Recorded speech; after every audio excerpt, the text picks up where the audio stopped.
Virginia. Our 2-year-old granddaughter, Margot May Gray, is at home. Also, our daughter, Mary Rogers, her husband, Sam Herskovitz, and our 2.5-year-old grandson, James Dargan, and 4-month-old granddaughter, Lucille DeBose. Couldn't make it tonight either, but they are watching us on TV, so please stand and let's give them all a hand. Welcome.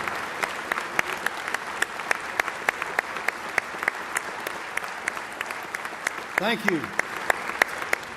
Also, our Lieutenant Governor Pamela Evett and her husband David are here tonight, and our state constitutional office holders. Will you all please stand and be recognized?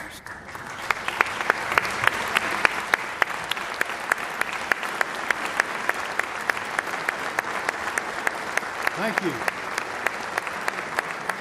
Thank you. And finally, will members of the best cabinet in the nation please stand and be recognized? Thank you all. There they are. Thank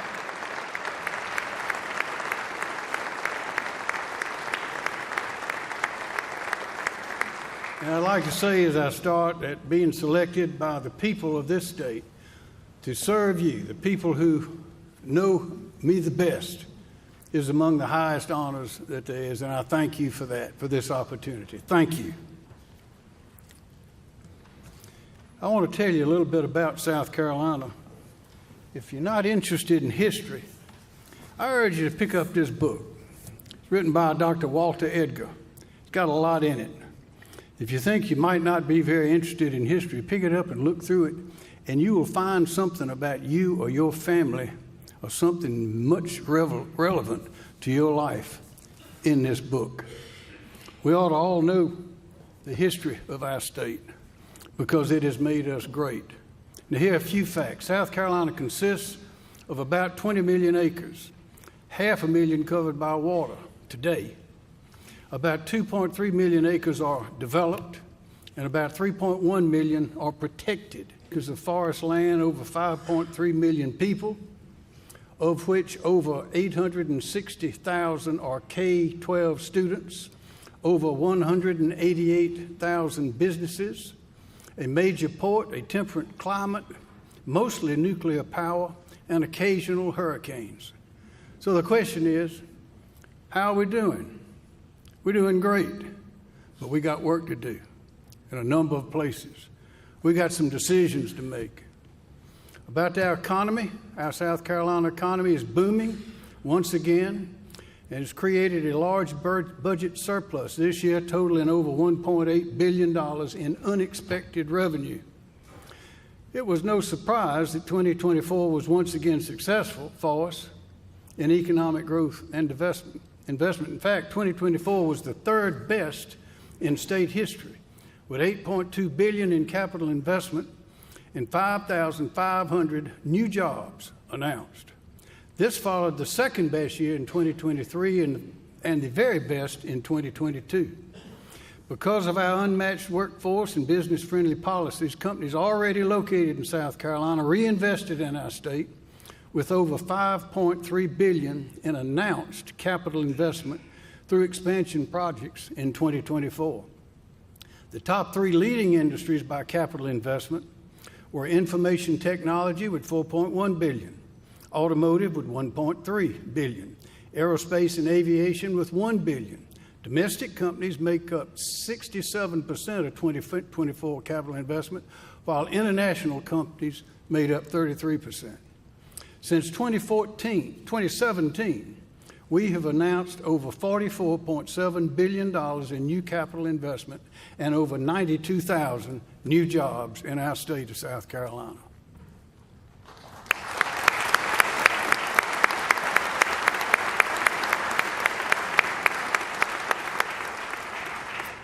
I'd like to recognize several of the businesses which announce their confidence in our people by stand when I name your company, and we will respond when you are all standing. In Spartanburg County, AFL, which is called South Carolina Home for 40 years, they will expand its existing fiber optics facilities to create an additional 150 jobs with a $155 million, but hold your applause till the end. Charleston County, Boeing is investing another $1 billion in infrastructure upgrades and will create 500 new jobs. Welcome Ms. Erin Fisher, Head of Global Engagement. In Greenville County, Genesis is growing its presence in the state by investing $500 million for a lithium-ion cell gigafactory that will create 500 new jobs. Please welcome Mr. Sam Sheeroff, Senior Director of Global Sustainability.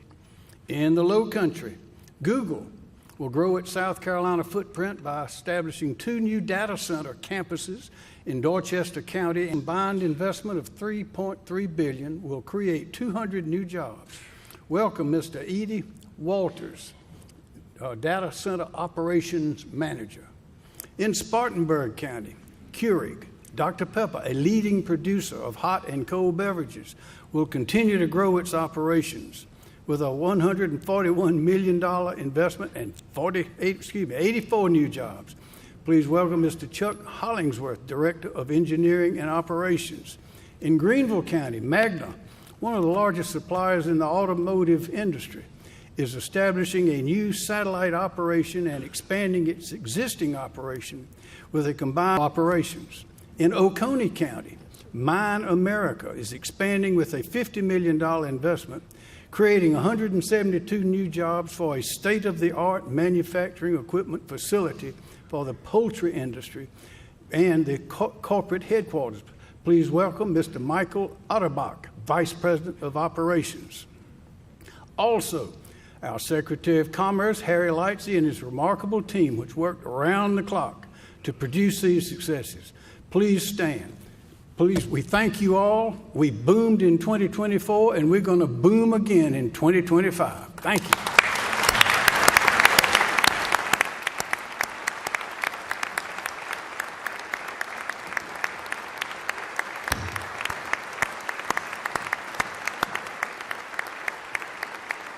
Thank you. Thank you.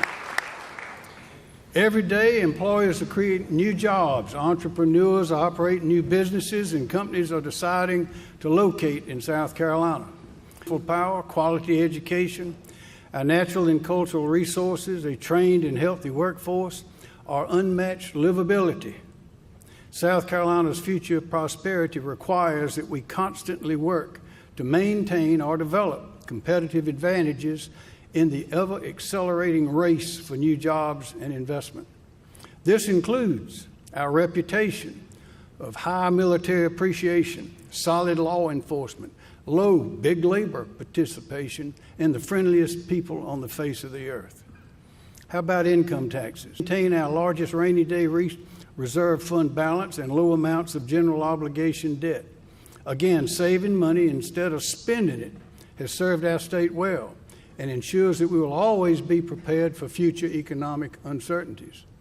Until a few years ago, South Carolina had the highest personal income tax rate in the Southeast, highest in the Southeast. That's not good. 12th highest in the nation. No more.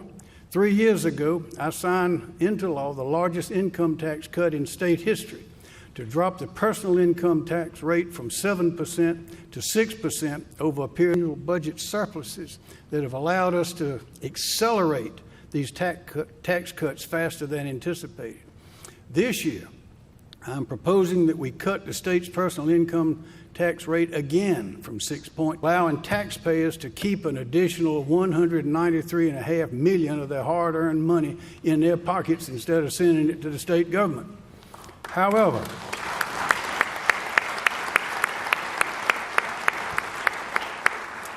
we should not stop at 6%. As I say, competition is fierce. We should keep cutting as much as we can, as fast as we can, until we can eliminate the personal income tax for our people altogether.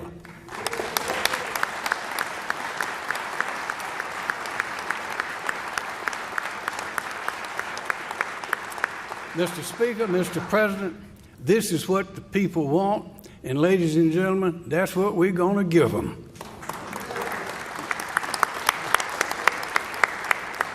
Processes. They must be thorough, they must be reasonable, and they must be prompt. Uncertainty is the enemy of prosperity. Our state's booming economy has dramatically increased the demand for permits. Permits required to expand a business, permits to construct a new facility or deliver additional power and infrastructure like water and sewer. One of my first goals for the newly created cabinet agency, the Department of Environmental Services, was to eliminate any backlog of permit decisions and to establish a hard 90-day deadline for these decisions to be made. I am recommending an appropriation of $13.7 million so the department can hire and train the employees they need to get this done. I believe that you should be able to mark your calendar to circle that date with a bright red marker and know when a decision will be made. Our state laws and regulations are designed to protect the public, but also to ensure that individuals have the freedom to pursue their chosen careers without undue interference. Over the years, the General Assembly has created over 42 different professional and occupational licensing boards run by 350 appointed board members who license and regulate over 500,000 South Carolinians in the workplace.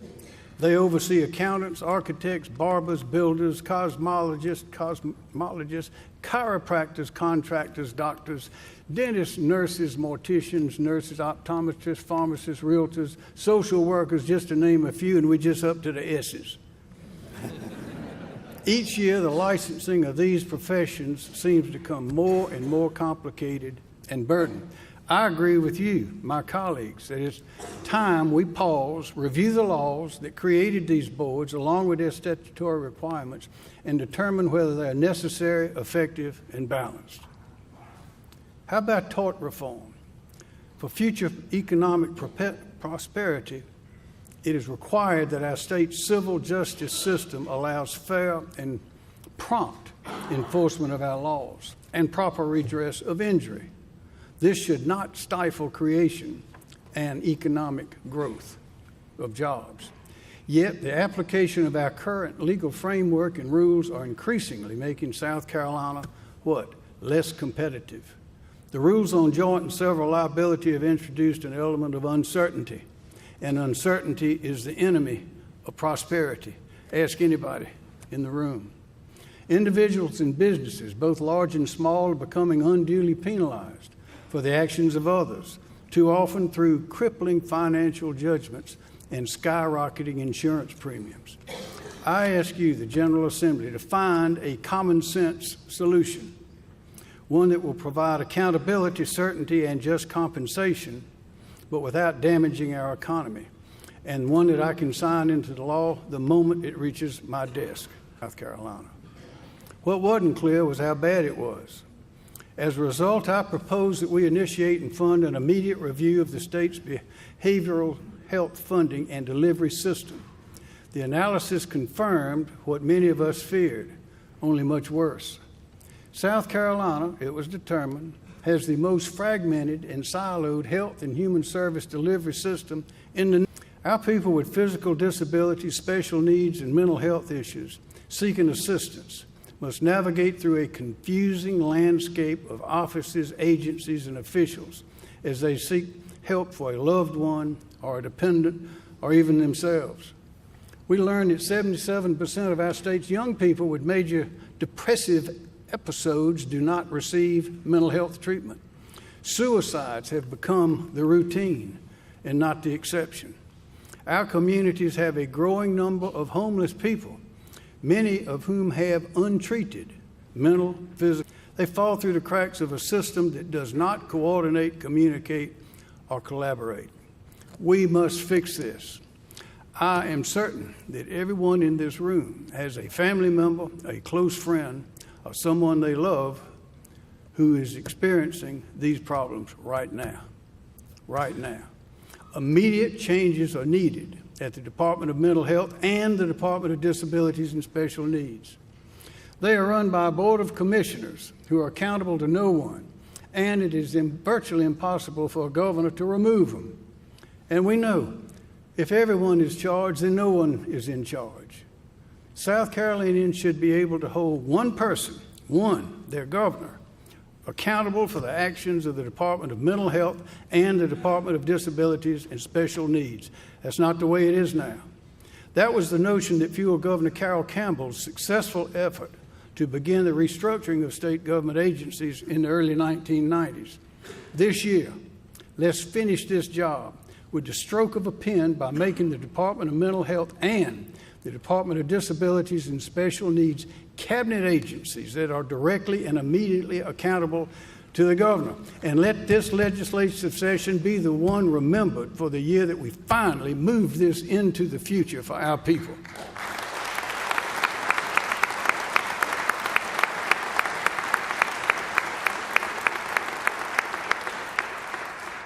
Also, South Carolina has been identified as part of the stroke belt, with high stroke and dementia mortality rates. Current neurological care options in the state are limited. This forces our people to seek care outside of the state. What's this do? Delays early diagnosis and treatment, hospital stays, and creates significant financial burdens.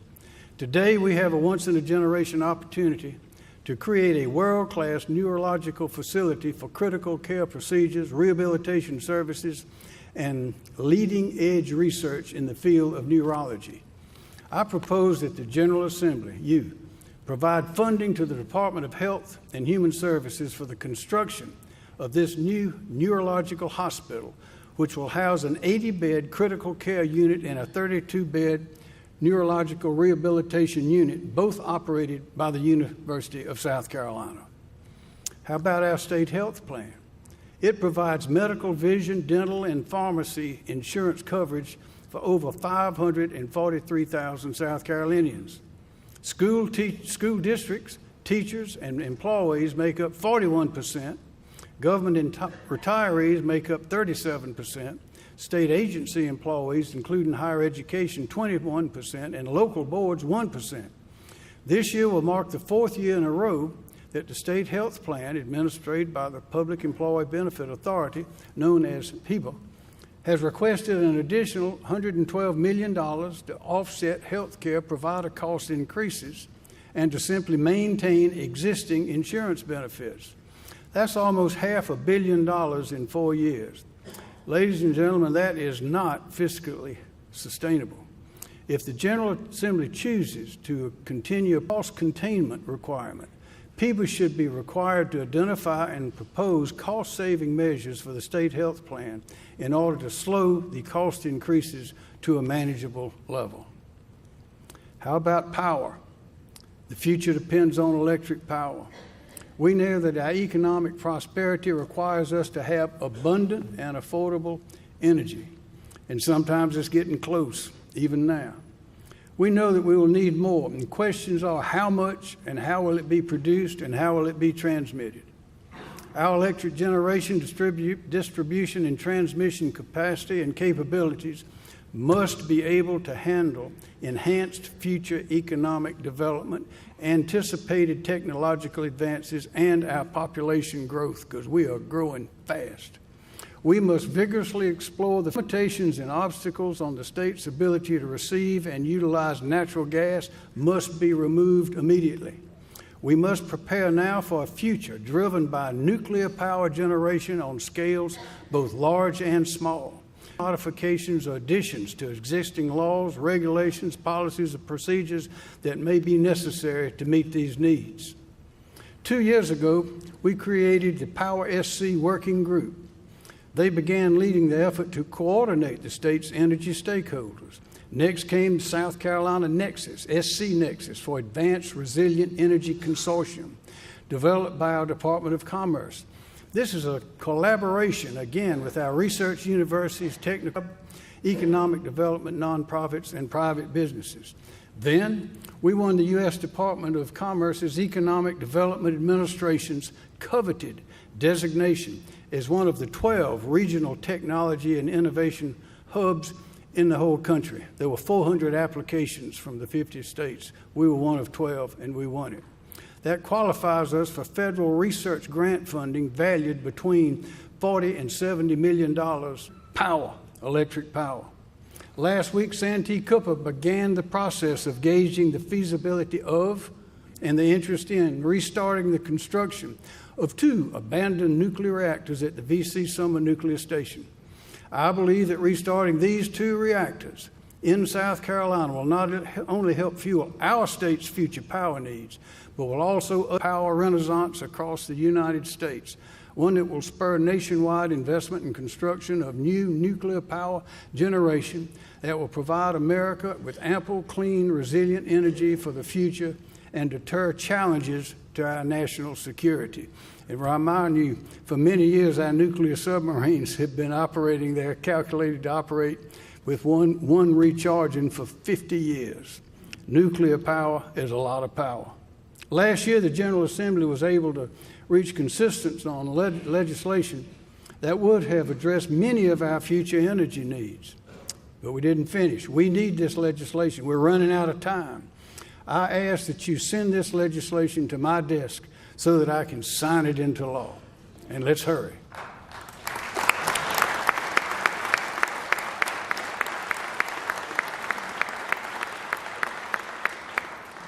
Again, our state's roads, bridges, highways, and interstates are the arteries of our prosperity. They need continued investment. Can't stop. The Department of Transportation has made tremendous progress in repairing and improving our transportation system. They have delivered a valuable return on our investments with the strong help of the executive and the legislative branches. For instance, in 2017, there were just $2.7 billion in road construction projects underway in our state. Today, we have $6.5 billion in projects happening in all 46 counties, and there's more work to be done. Our bridges are aging. The Department of Transportation reports that around 2,400 of our 8,400 bridges are at a point of replacement or major repair. Without continued acceleration of investment, that number will swell to 3,900 in 10 years. To that end, I'm recommending to you an additional $100 million be appropriated to the Department of Transportation to continue accelerating bridge construction across our state. This brings us to disaster relief. Everyone here will recall that before sunrise on Friday, September 27, 2024, Hurricane Helene struck South Carolina. It is tragically the deadliest storm to ever hit our state, with 49 confirmed deaths, which surpassed Hurricane Hugo, which had 35 confirmed deaths, tragically. The damage from Helene was devastating. At least 6,300 homes were damaged. It spawned 21 tornadoes. Our agribusiness industry suffered at least $621 million in damages. They always underestimate. 912 roads and bridges were closed, and 10 bridges must be rebuilt, all due to that hurricane. At its peak, nearly 1.36 million customers in our state were without electricity, more than Florida and Georgia combined.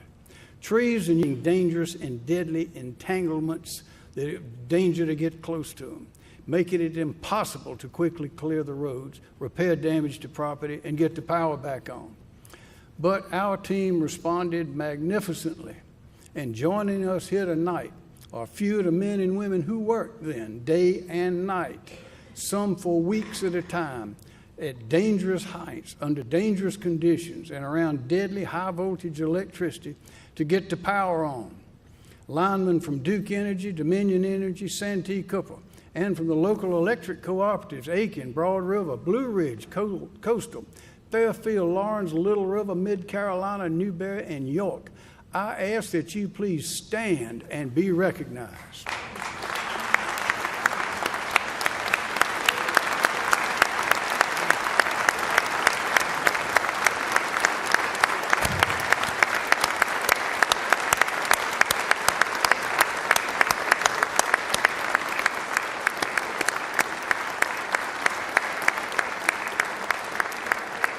Thank you. Team South Carolina moved quickly to provide access to disaster relief and assistance from the Federal Emergency Management Agency. we held 7 County Day events, providing over 3,700 residents in 17 counties with a day-long one-stop shop location to apply for federal and state financial assistance, receive critical information and services, and donated goods. Volunteers distributed over 3,500 cases of bottled water, over 3,300 boxes of food, 900 bags of charcoal, 658 grills, 616 cases of diapers, and 300 tarps. In addition, we held 3 day-long farm and forest recovery resource days, first ever, were held for hundreds of farmers, foresters, and agribusiness owners impacted by Helene, providing them with access to federal and state financial relief and resources. Over $5 million in Helene contributions were made to the One South Carolina Fund at Central Carolina Community Foundation, and that's the most that's ever been donated to the fund for a single storm since it was created in 2015. For a little perspective on the damage from Helene, consider this.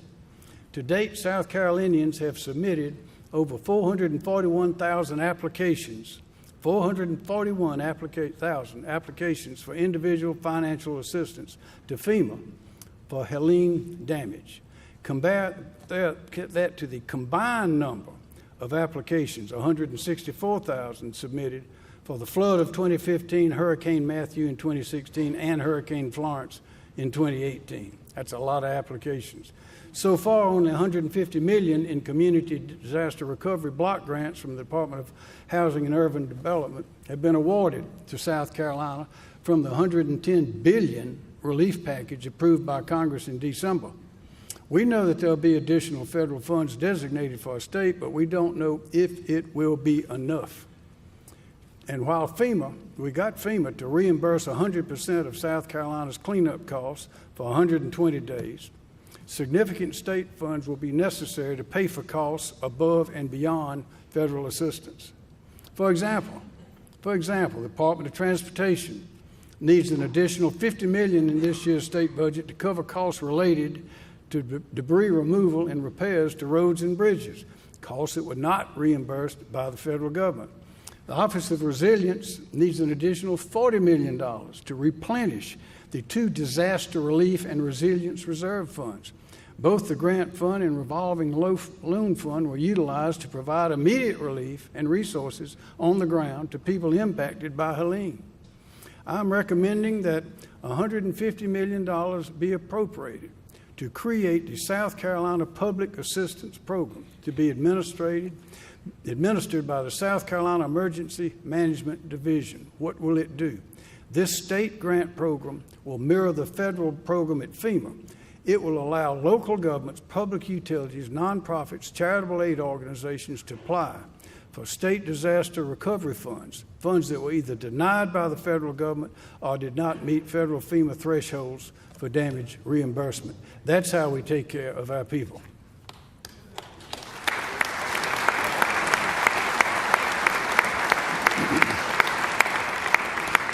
Educating our children is the most important thing we do. I'll say it again. Educating our children is the most important thing to do. Our future prosperity requires that we continue the progress we have made, remarkable progress in raising teacher pay.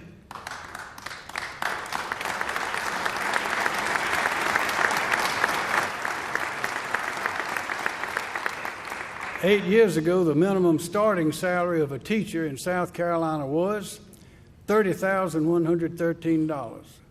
And the average teacher salary was well below the Southeastern average. I propose that we begin raising the minimum starting teacher salary as much as possible each year with a goal of raising it to at least $50,000 by 2026. Today, the minimum starting salary in South Carolina is $47,000, and the average teacher salary now exceeds the Southeastern average. That's progress. This represents an increase of 50.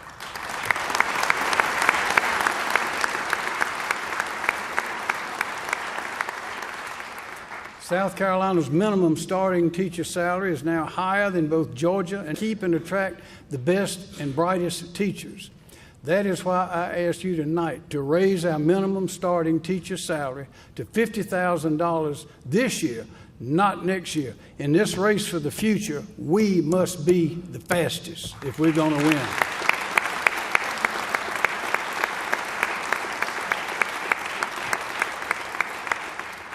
With us tonight is Jessica Owens, kindergarten teacher at Rocky Creek Elementary School in Lexington County, School District 1. Ms. Owens began her career in education as a classroom assistant to a wonderful kindergarten teacher who encouraged her to pursue education as a career. In 2021, she returned to Columbia College, where she completed her degree in early childhood education and began her career as a teacher. Over the past several years, Ms. Owens has witnessed the impact of our state's commitment in raising the minimum starting salary for teachers. What'd she say? She told me, quote, "By having competitive pay, school districts can attract more candidates to the field, ensuring that schools are staffed with the best possible teachers, which ultimately benefits the students." We all know that. Ms. Owens joins us tonight along with her classroom assistant, Brittany Udrata. Please stand and be recognized.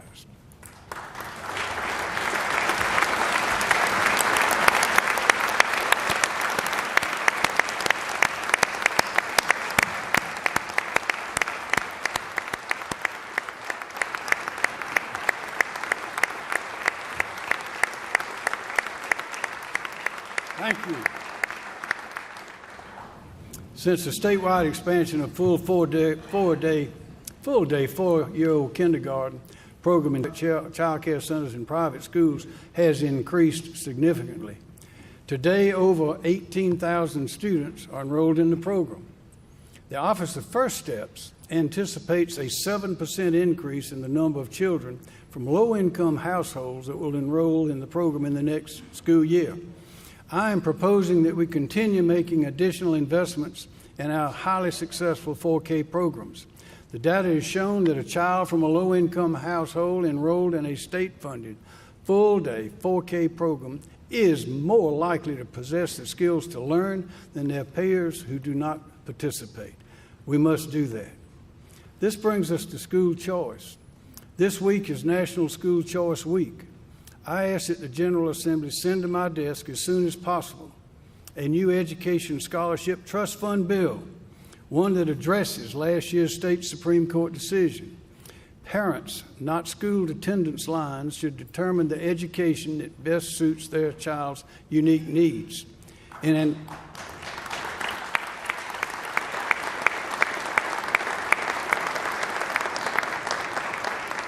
anticipation of success, I'm proposing that $30 million be appropriated to the trust fund.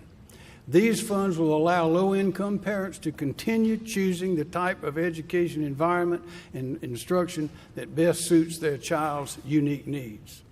In addition, I'm asking the General Assembly to consider allowing education lottery tickets to be purchased using debit cards. Only 3 states require cash-only purchases: South Carolina, Tennessee, and Wyoming. Many businesses no longer accept cash, and many people don't carry cash anymore. Education lottery proceeds are down now $31.9 million and expected to continue dropping because people don't have cash in their pockets. But they have a debit card. The Lottery Commission estimates that debit card purchases, not credit cards. Debit card, the money's in the bank. Credit cards, you're borrowing it. Not credit cards, would generate an additional $52 million that could be used for the Education Scholarship Trust Fund or for Life, Hope, and Palmetto Fellow college scholarships. It's a good idea. How about safety in the schools? Placing an armed, certified, full-time school resource officer in each of our state's 1,284 public schools has been one of my top priorities. At my request, the General Assembly began funding an SOR program, grant program administered by the Department of Public Safety. It provides school districts with funds to hire full-time SROs for schools without one.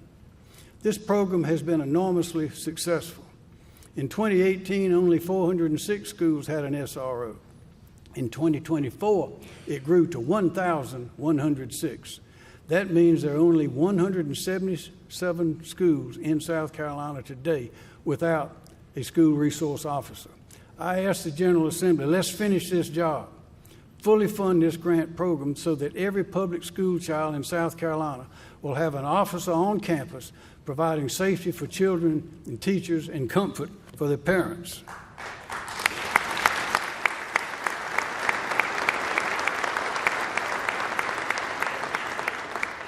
There are a lot of ways to do things, ladies and gentlemen. There are a lot of ways to get to from where you live to Pawleys Island, or get to Edisto Beach, or get to the river, or get to Cherkassie.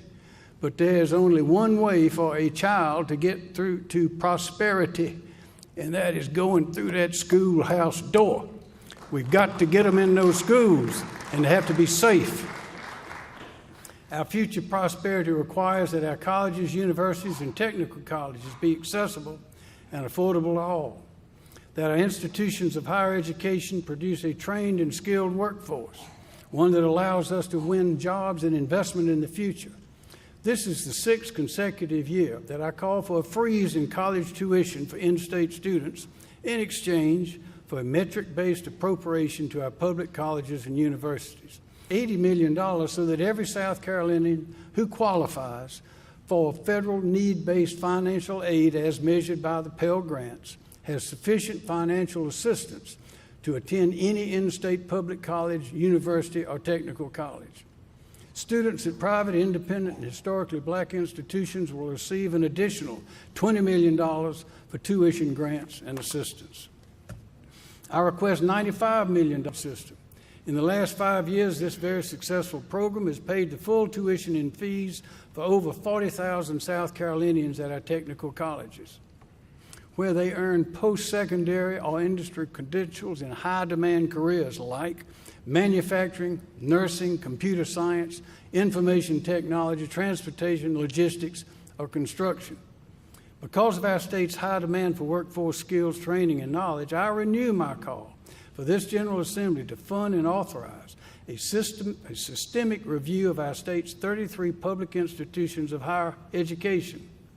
This review will be conducted by the Department of Employment and Workforce. The goal to make sure we are preparing to meet our state's future workforce needs in 2 respects. 1, sustainability, accessibility, and affordability. And 2, alignment of our programs, certificates, and degrees with the jobs, skills, and innovations likely to be coming our way. As for law enforcement, our future prosperity requires that we keep our communities safe. This means what? Funding the police and giving them the tools they need. Last year, I told you that law enforcement needed help. They told us so. They needed a stronger law to keep illegal guns out of the hands of criminals and juveniles, which would help closing the revolving door. You acted. You acted. And on March 7, 2024, I signed into law graduated criminal penalties for illegal gun possession. I am pleased to report that in less than a year, according to SLED, there has been an 86% increase in the number of arrests using the new law. 2,412 arrests, up from 1,295. That is progress.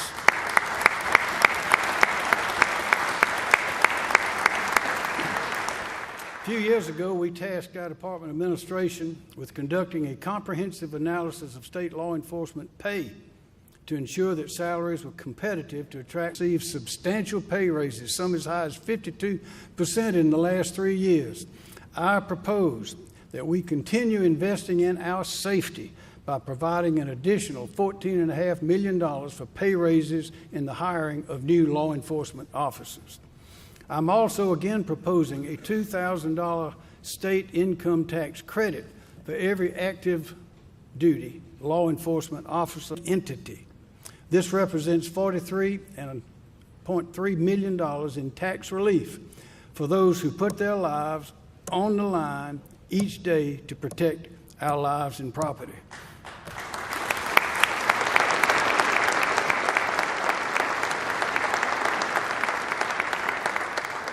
A lot of us get up in the morning and put on a tie and go to work. These people put on bulletproof vests, sometimes 2. Imagine that.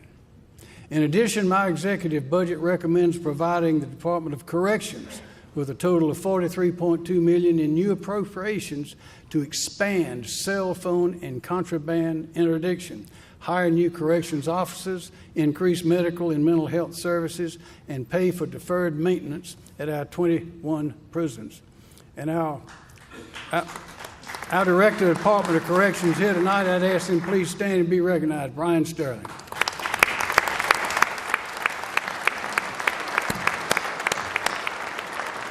Thank you, Brian.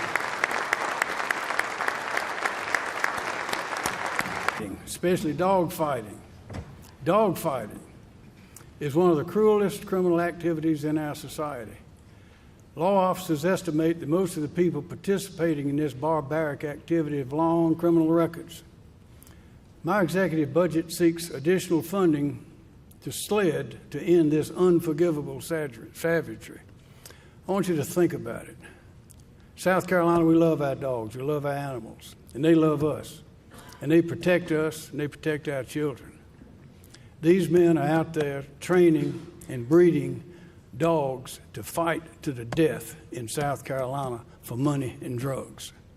We cannot let that go on. We've got to stop that. And this legislature can do it, this General Assembly. Let's do it now. Stop that. Stop it. Our future prosperity requires us to enhance our efforts to protect our land, our history, our culture, and our environment.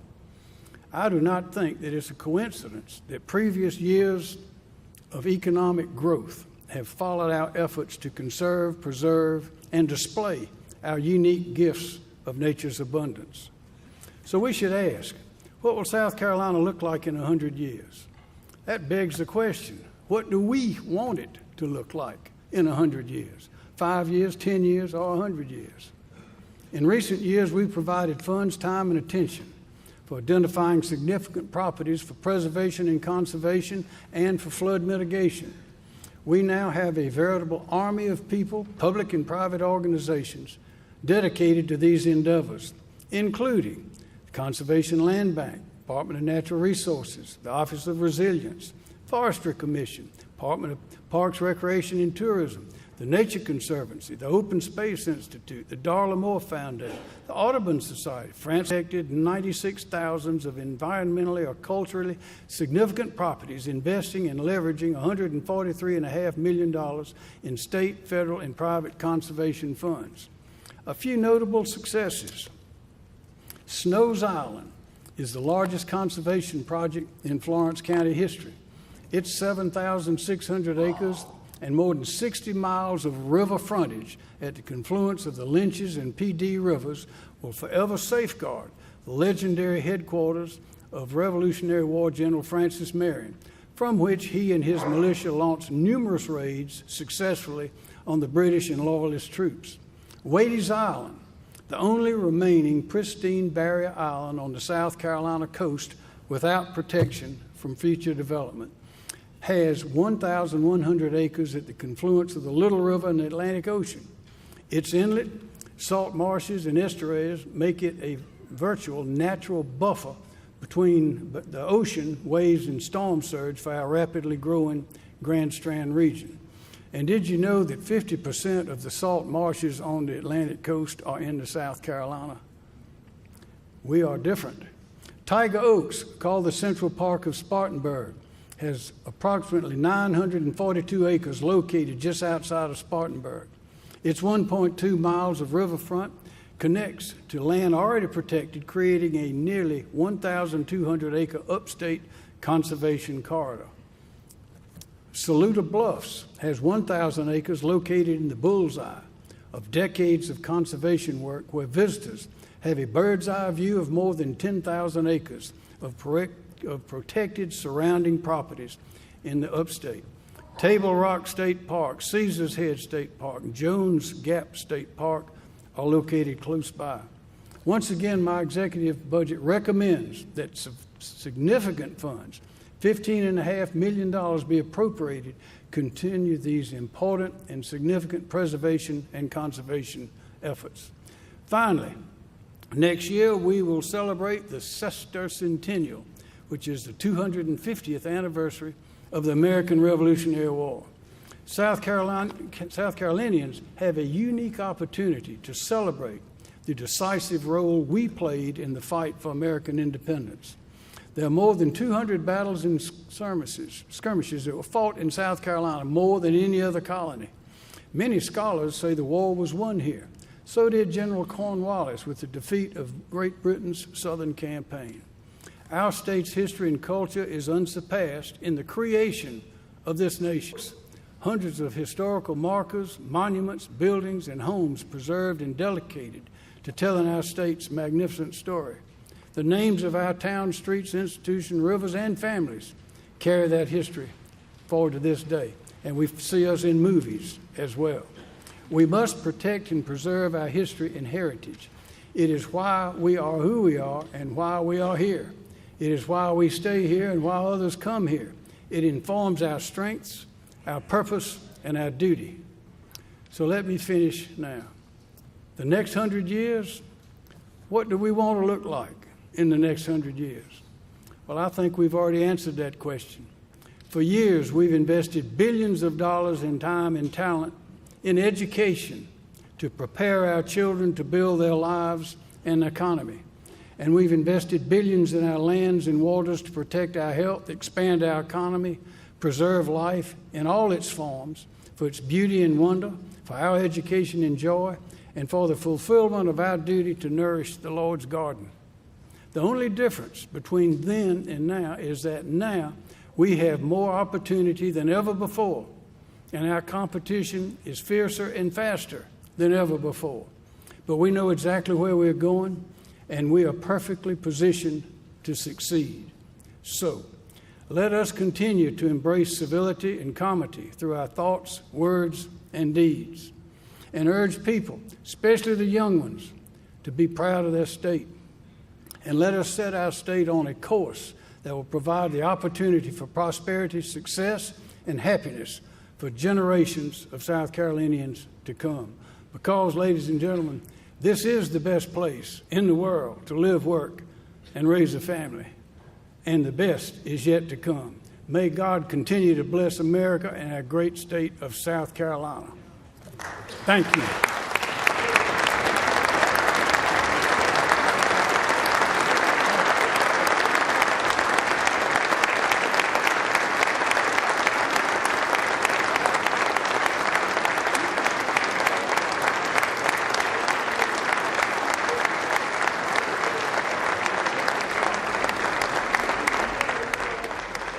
That was Governor Henry McMaster there giving his 8th State of the State address there. Before that, joined the governor, his second to last speech as governor, of course. But we're going to go right now to the Democratic message from Senator Margie Bright Matthews of Colleton County. Good evening, fellow South Carolinians. I'm Senator Margie Bright Matthews. Tonight, I stand before you as a senator and an advocate, someone who is deeply invested in the well-being of every South Carolinian. Although the governor has painted a picture of progress, I'm here to share the truth about the challenges our state continues to face, as well as the actions. The truth is, our economy can't be as robust as you've described, Governor, since our Finance Committee recently uncovered a $1.8 billion discrepancy in our Treasury that ultimately led to the resignations of the Comptroller General and the Auditor. Last year, Treasurer Loftus testified under oath that he knew where the $1.8 billion was and that it had earned over $250 million in interest. Now they say the $1.8 billion never. What is the truth? Yet, our leadership continues to support Treasurer Loftus, knowing that we cannot afford to entrust our state's financial resources to a politician who has proven he knows nothing about protecting and investing the people's money. Governor, how can our state's economy thrive if you are not willing to demand transparency and hold the treasurer accountable? The Securities Exchange Commission is investigating South Carolina. there are numerous potential tax implications. The damage this mismanagement could do to our state's credit rating would be devastating. Where's the money, Treasurer Loftus? And where's the accountability, Governor McMaster? The buck stops with you. South Carolina taxpayers deserve answers, especially when it's estimated that it'll cost us close to $15 million to audit, defend, and monitor the state treasurer. We cannot continue to pay millions of dollars to outside accountants to hold the treasurer's hand. Shouldn't that money go towards education, workforce development, and critical infrastructure investments? Every move state government makes impacts South Carolina's economy and hardworking taxpayers who love our state. Just from education to healthcare to job creation, the state of our state's economy impacts every South Carolinian's quality of life. As a state senator who represents Colleton, Beaufort, Hampton, Jasper, and Charleston counties, one of the things I'm most proud of is that legislators on both sides of the aisle, Democrats alike, work tirelessly to bring jobs to our state. All of us roll up our sleeves and have worked together to bring economic development opportunities like Google, Boeing, Keurig Dr. Pepper, Nestle, and Scout Motors. We are proud of these successes and equally proud of the many small businesses that call South Carolina home. To prepare for these new jobs, we must invest in infrastructure improvements like clean energy, broadband access, a strong education system, workforce readiness partnerships with our high schools and technical colleges, child care facilities that meet the needs of growing workforce, affordable housing, and the creation of a high-speed transit system that provides innovative travel options for workers who may live in one part of the state and work in another. South Carolina is ranked 42nd in education. When we recruit new industries to our state, the first question they ask is, how are your schools performing on a national level? Companies know they're going to need an educated workforce. Governor, the answer is not choice. Instead of sending out tax dollars to private schools, we should first fully fund our public schools, something South Carolina has neglected to do for decades. You see, many South Carolina children who need a quality education don't have a choice. Neither do their parents. School voucher bills like the one we're debating once again this year only defund and dismantle public education even more. Taking money from public schools and giving it to private schools won't improve educational outcomes for thousands of children who need it the most. Need every dollar that private school vouchers will siphon off of their per pupil costs. If this voucher bill passes, our ranking will plummet. South Carolina will not be able to create or maintain a well-educated workforce if we continue to deplete the education lottery funds, all while knowing that education lottery revenues are already decreasing. Our state's leaders should keep in mind that everyone wants to earn a good living so that they can afford to raise a family and eventually retire with dignity. That won't be possible if we defund the South Carolina Education Lottery, which has made college achievable for thousands of South Carolina families. With 5 million residents, South Carolina is small to our border states, yet we seem to legislate each year based upon the scorecards of bordering states like Georgia, as it takes on school vouchers and tort claims issues. It's time for you to stop peeking at Governor Kemp's report card so that challenges right here in South Carolina. Challenges like funding our mandates, educating our workers, making innovative infrastructure investments, and ensuring that housing and health care are affordable and accessible. And since you want to peek, Just take a look at what insurance companies are doing to the people of North Carolina. Why would we want to make it more difficult for South Carolinians to seek justice after they've been wrong? Or vilify jurors who are just everyday people doing their civic duty, the same people we trust to elect us? And all because big insurance companies just don't want to pay up. We've got to protect insurance businesses, small businesses, and injured citizens by placing caps on coverage increases and not allowing insurance companies to do here what they've done in other states like North Carolina and Florida, where some still refuse to pay legitimate insurance claim from natural disasters like Hurricane Helene. South Carolina is a special state that we are blessed to call home. Yet each year, the supermajority legislates based on what neighboring states are doing, push national narratives in order to win the next election.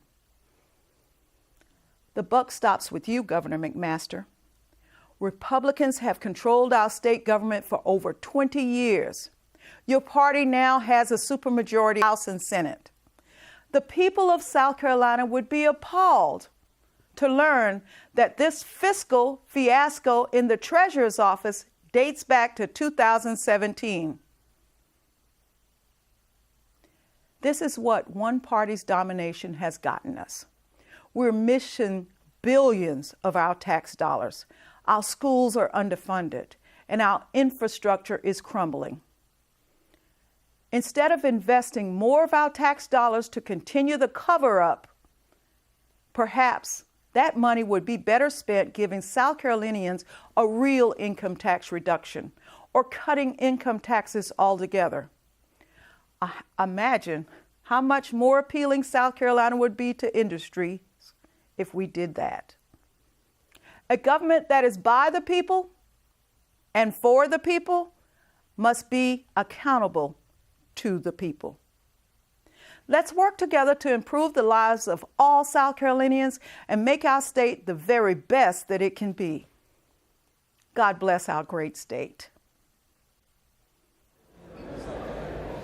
That was Senator Margie Bright Math coverage of Governor Henry McMaster's 8th State of the State address. But our State House coverage does not end here. You can stay informed on the latest State House action by listening to South Carolina Public Radio, the South Carolina Lead podcast every Tuesday and Saturday, and our new blog, the State House Gavel, every day, Tuesday through Friday at scetv.org/news.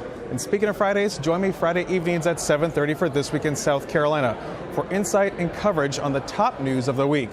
I'm Gavin Jackson, and from all of us here at SCETV and South Carolina Public Radio, thanks for tuning in. Stay safe and good night.